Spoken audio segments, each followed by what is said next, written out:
Brother Dan, Divine, the Healer, isang instrumento dito ng Panginoon.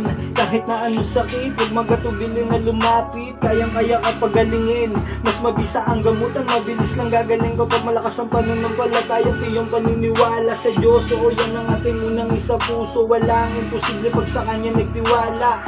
Di po kita binibiro, dito mo mararanasan paano magkaroon ng himala. Physical o spiritual na sakit, kahit ganong kalala, huwag ka po mag-alala, si Bro Dan na po ang bahala. Nagbabahagi din ng karunungan, nagkaalaman na matuturing kayamanan, dasal na latin na pananggala at gabay na pangontra para sa iyong kaligtasan.